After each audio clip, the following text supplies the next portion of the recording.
Selamat pagi, salam sejahtera untuk kita semuanya. Semoga anak-anak kami semuanya tetap dalam lindungan Tuhan Yang Maha Esa. Pada pagi ini kembali kita bertemu dengan mata pelajaran pemeliharaan mesin kendaraan ringan. Sebagaimana yang sudah Bapak janjikan, pada pagi ini Bapak akan menjelaskan materi yang sudah Bapak share di grup WA kita. Maka untuk itu silakan Anda simak video penjelasan ini dan pastikan Anda sudah lebih dahulu membaca materi yang sudah Bapak share. Untuk itu saya share kembali di Zoom Cloud Meeting ini materi yang akan Bapak jelaskan.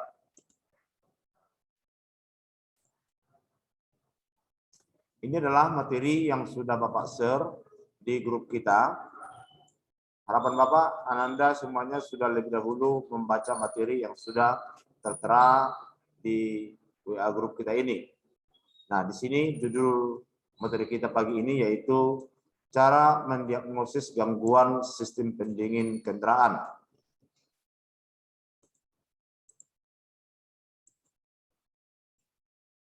Bagaimana kita untuk mendiagnosis gangguan pada kendaraan itu, ya, terutama pada sistem pendingin, ya.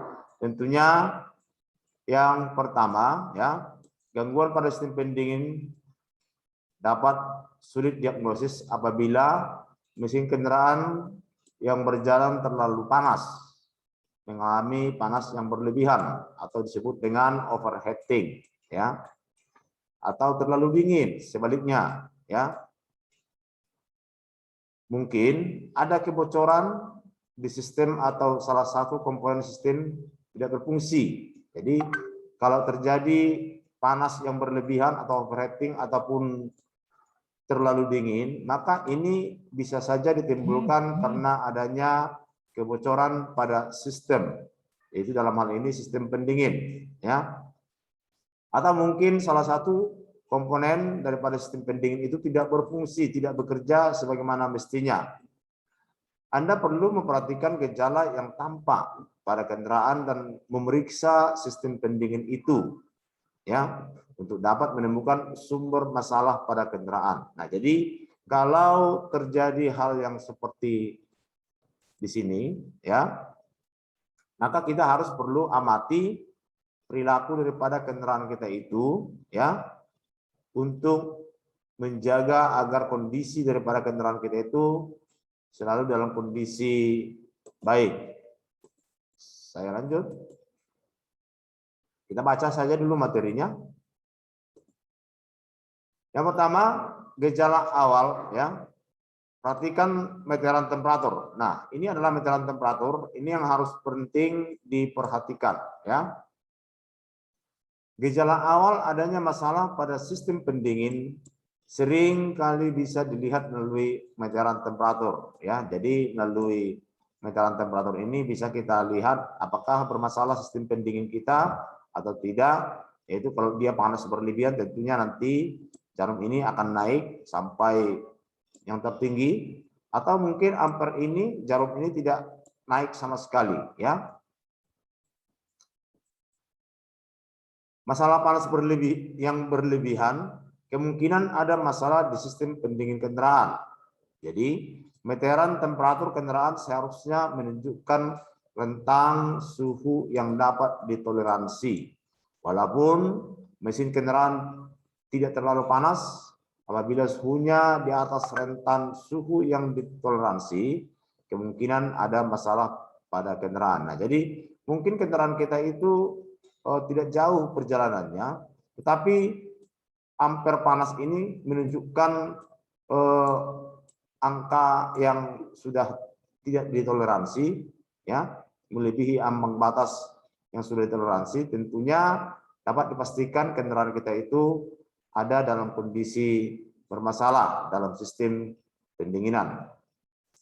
Yang berikutnya, apabila meteran temperatur menunjukkan warna merah. Perhatikan, apabila meteran temperatur menunjukkan warna merah ketika kendaraan sedang menyala, ya, artinya mesin mengalami panas berlebihan. Segera menepi dan matikan kendaraan Anda. Nah, jadi kalau ini sudah menunjukkan warna merah, ya, maka kita sebaiknya berhenti, ya, untuk menghindari bahaya yang bisa ditimbulkannya. Jadi untuk itu kita berhenti, kita periksa gangguan yang terjadi pada sistem pendingin, ya. Selanjutnya, gangguan pada sistem pendingin juga dapat menyebabkan mesin terlalu dingin. Dalam kasus ini, meteran temperatur tetap berada di warna biru. Nah, jadi pada meteran temperatur itu ada di sana ditandai dengan warna, ada juga yang mendasarkan ampere, ya. Ya, kalau dia warna biru contohnya seperti ini, maka dia dingin contohnya. Kalau dia merah mungkin dia sudah panas. Ya. Itu dia. Kita lanjut. Nah, perhatikan ini. Pada suatu kendaraan juga terdapat cek lampu mesin. Ini adalah cek lampu mesin, ya. Lampu mesin di dashboard dapat menunjukkan gangguan pada sistem pendingin mobil. Lampu pengecek mesin kendaraan Anda menyala ketika salah satu sensor mobil mengirimkan sinyal ke ECU, Electronic Control Unit, yang memberitahu bahwa ada gangguan. Apabila ada gangguan kendaraan yang tidak berfungsi, baik ECU akan memberitahunya melalui lampu cek engine. Nah, jadi ini cek engine, lampu cek engine ini juga sebagai petunjuk untuk kita berkendara, menggunakan kendaraan. Apabila lampu cek engine ini menyala, tentunya artinya di sana bahwasanya sistem pendingin itu sedang bermasalah. Apakah dia terlampau panas atau overheating, ya? Apakah terlampau dingin, ya? Jadi kode, ya, kode alam atau error kode, ya, yang membuat lampu mesin menyala menggunakan kode, ya. Jadi ada kodenya, ya, yang ditunjukkan oleh lampu cek engine ini, ya. Kemudian yang bisa dibaca pemindai UBD, ya, pemindai UBD 2, ya, UBD 2. Nah, jadi ini nanti akan kita deteksi melalui scan tool dengan menggunakan UBD, ya. Lalu kemudian banyak kendaraan memiliki lampu dashboard yang memperingatkan pengendara ketika mesin mengalami kekurangan cairan atau suhu yang ekstrim. Jadi di luar daripada lampu cek engine ini juga masih ada juga tanda-tanda pada suatu kendaraan yang berbeda, ya. Lanjut. Kemudian yang ketiga, ya, identifikasi cairan pendingin di bawah mobil. Nah, jadi kalau sudah ada bermasalah di dalam kendaraan kita itu, untuk mengeceknya untuk mengeceknya terlebih dahulu, maka perhatikanlah di bawah kendaraan, ya. Ini adalah kendaraan. Perhatikan di bawah kendaraanmu, apakah ada cairan ataupun air yang menetes di lantai atau tidak. Kalau ada air yang menetes di lantai, maka jelas ini adalah dari sistem pendingin. Ya, jelas itu dari sistem pendingin. Saya baca aja dulu. Identifikasi cairan pendingin di bawah mobil. Kebocoran merupakan masalah lazim dalam sistem pendingin. Jika Anda melihat genangan cairan di bawah kendaraan, hal itu kemungkinan disebabkan kebocoran pendingin seperti yang sudah Bapak sampaikan. Sentuh cairan yang menggenang dengan jari, lalu usapkan pada kertas putih. Oli basahnya berwarna hitam atau coklat, sementara air dari penyejuk udara berwarna bening dan cairan pendingin berwarna hijau, merah, ataupun orange, ya, untuk menandai daripada cairan yang ada di lantai itu, ya. Kebocoran dapat membuat sistem pendingin tidak berfungsi baik dan gagal menjaga suhu mesin yang sesuai. Nah, jadi kalau terjadi kebocoran, maka sistem pendingin tidak bisa mendeteksi daripada suhu kerja daripada mesin ini. Jadi saya ulang kembali, untuk cairan yang menggenang di lantai, perhatikanlah baik-baik, sentuh pakai jari, perhatikan apakah dia oli, apakah dia air pendingin, apakah dia air AC, ya, itu ditandai dengan warnanya.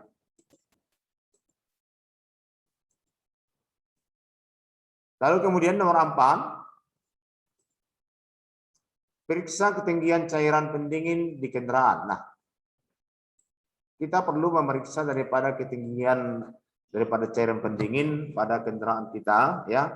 Jika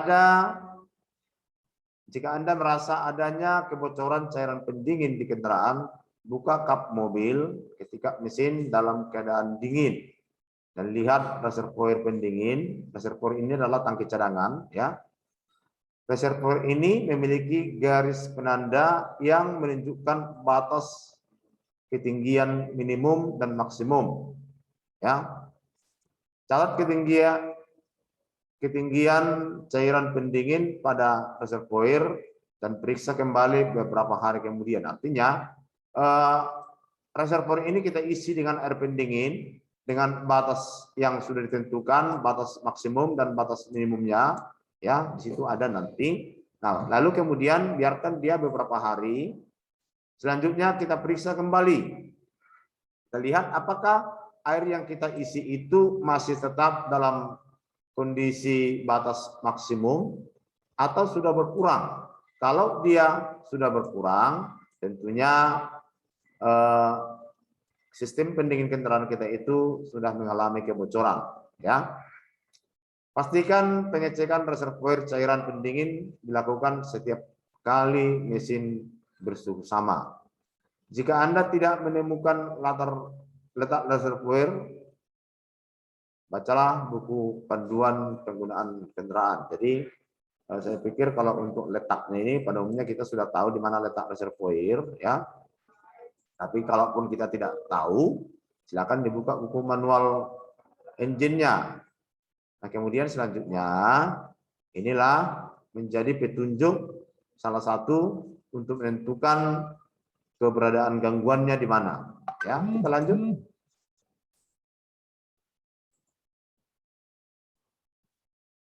Kenakan perlengkapan yang tepat. Sebelum memulai proyek ini, pakailah semua perlengkapan pengaman yang diperlukan. Pelindung mata harus dikenakan karena Anda akan menangani kebocoran cairan pendingin. Anda boleh tidak menggunakan sarung tangan, tetapi sebaiknya dipakai karena dapat melindungi tangan dari goresan dan jepitan ketika kerja. Jadi ketika kita mau bekerja itu kita harus menggunakan peralatan yang safety, ya. Pelindung mata wajib dikenakan saat menangani kebocoran untuk melindungi mata Anda dari cairan yang menetes ataupun menyemprot akibat tekanan. Jadi pelindung mata itu wajib, ya. Pelindung mata itu wajib karena yang kita periksa itu adalah kebocoran. Bisa saja nanti sewaktu-waktu air atau cairan itu memercik sehingga mengenai mata kita yang dapat mengganggu kesehatan mata kita, ya. Anda bisa menggunakan kacamata pengaman atau goggle untuk melindungi mata, ya. Jadi pakai yang jelas, pakai pelindung mata untuk menghindari terjadinya hal-hal yang tidak diinginkan. Cek kerusakan pada penutup radiator, ya. Nah, jadi pada penutup radiator ini juga dapat menimbulkan masalah pada sistem pendingin. Biasanya gangguan sistem pendingin dapat disebabkan kerusakan penutup radiator kalau berfungsi baik, penutup radiator dapat melepaskan tekanan berlebih yang terkumpul dalam sistem pendingin. Namun sering waktu penutup bisa mengusang atau tersangkut, ya. Jika penutup radiator tampak berkarat, ya, terkorosi atau banyak kotoran, ya, ataupun minyak, dilumuri kotoran minyak, kemungkinan inilah penyebab gangguan pada sistem pendingin. Nah, jadi di sini dapat kita lihat tanda apakah penutup radiator ini ada banyak kotoran atau korosi, atau mungkin ada banyak minyak di sini, ya. Nah, jadi bisa saja itulah yang penyebabnya, ya.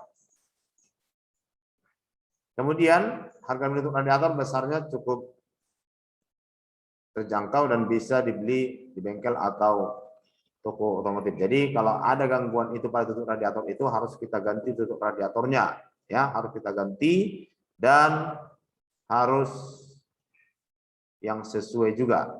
Selanjutnya,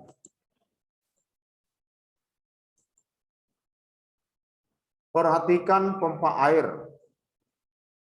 Ya, perhatikan pompa air. Jadi setelah kita memeriksa daripada tutup radiator, maka berikutnya adalah pompa air yang kita periksa.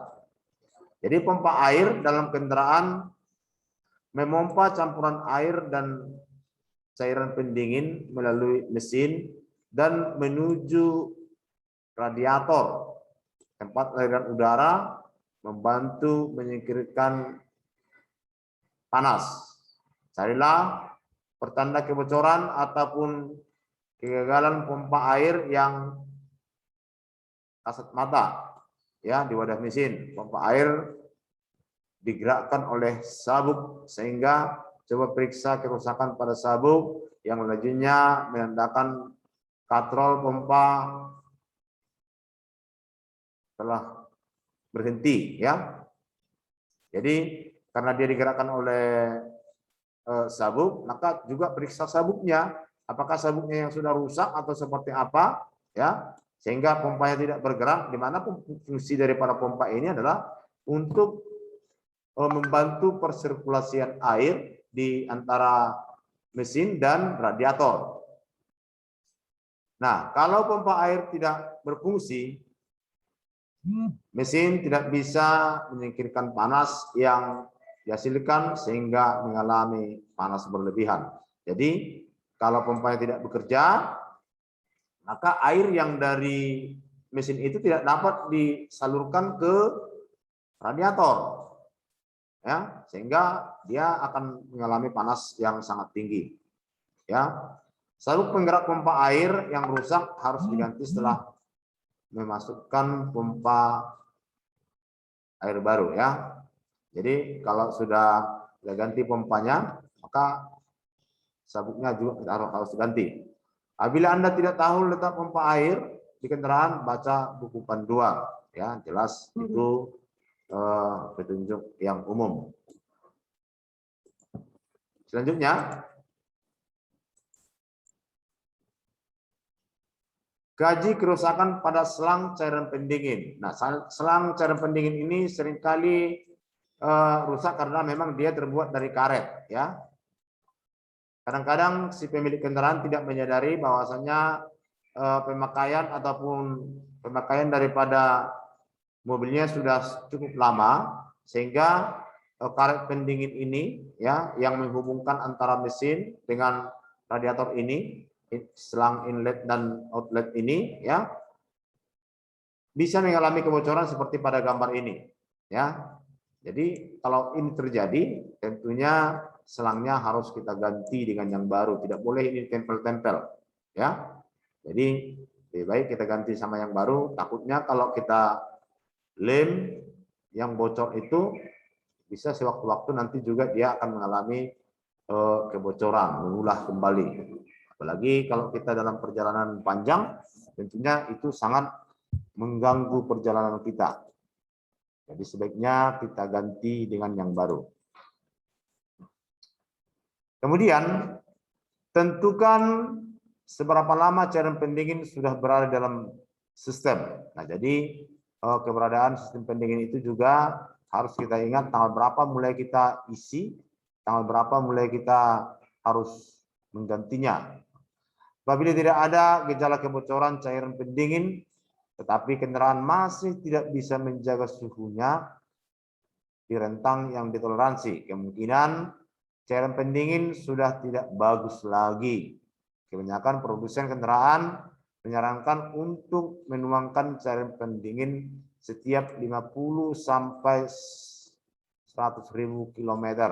Ya, jadi kalau kendaraan kita itu sudah berjalan sampai 50 sampai 100 kilometer itu sebaiknya kita mengganti cairan pendingin agar kondisi sistem pendingin kita dapat bekerja dengan baik, ya. Kalau jaraknya sudah lebih jauh dari itu, kemungkinan inilah penyebab gangguan pada sistem pendingin. Kuras dan tuang cairan pendingin dengan membuka katup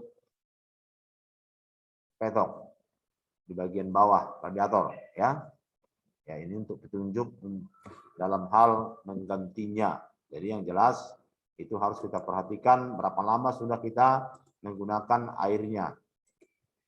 Yang berikutnya, carilah pertanda kerusakan gasket kepala, ya, gasket kepala silinder. Mungkin ada kebocoran pada gasket kepala silinder ini, karena kita tahu di kepala silinder ini, di blok silinder ini ada air yang bersirkulasi, yaitu di mantel pendingin, ya. Pada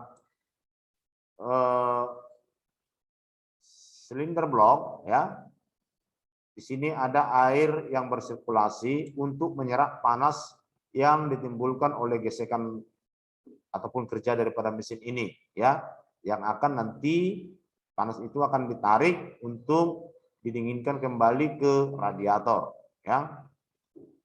Kalau ini terjadi kebocoran, gasketnya sudah terjadi kebocoran antara kepala silinder dan blok silinder, maka nanti air yang ada di dalam blok silinder ini akan keluar sebagian. Nah, sebagian lagi tinggal mungkin, tetapi lama-kelamaan air itu akan habis. Tentunya kalau airnya sudah habis, maka sistem pendingin tidak akan dapat bekerja dengan baik dan panas berlebihan akan menjadi terjadi, ya. Kita lanjut.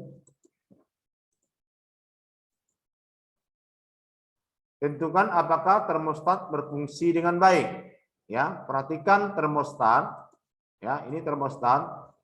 Apakah termostat kita ini bekerja atau tidak? Biasanya termostat ini bekerja ketika suhu mesin ataupun suhu air sudah mencapai sekitar 80 sampai 90 derajat Celcius.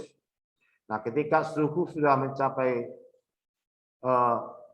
titik didihnya, maka katup daripada termostat ini akan membuka sehingga cairan pendingin yang dari mesin itu akan disalurkan ke radiator untuk didinginkan. Nah, jika katup daripada termostat ini bermasalah, tidak mau dia membuka dan menutup, apabila dia tidak mau membuka, contohnya bisa saja nanti air yang di dalam blok silinder itu akan habis akibat daripada panas yang diakibatkan mesin itu sendiri, sehingga tidak ada yang menggantikan. Kalau tidak ada yang menggantikan karena tersumbatnya membukanya katup daripada termostat, maka akan terjadi panas yang berlebihan. Sebaliknya, kalau dia membuka terus, maka nanti suhu mesin tidak akan tercapai, ya.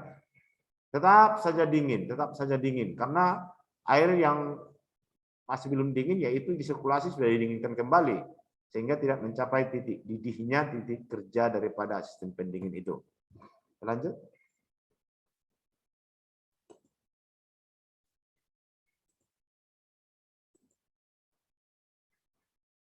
Kemudian gunakan OBD untuk memperoleh kode galat mesin, ya. Jadi ini OBD yang digunakan untuk mendeteksi daripada sinyal yang diberikan oleh sensor, ya.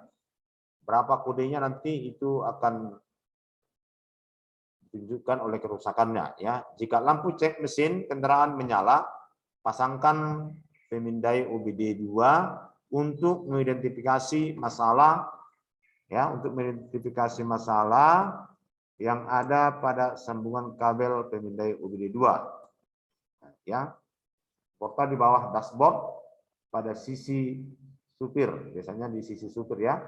Lalu putar kunci ke aksesoris dan nyalakan pemindai, tergantung pada jenisnya.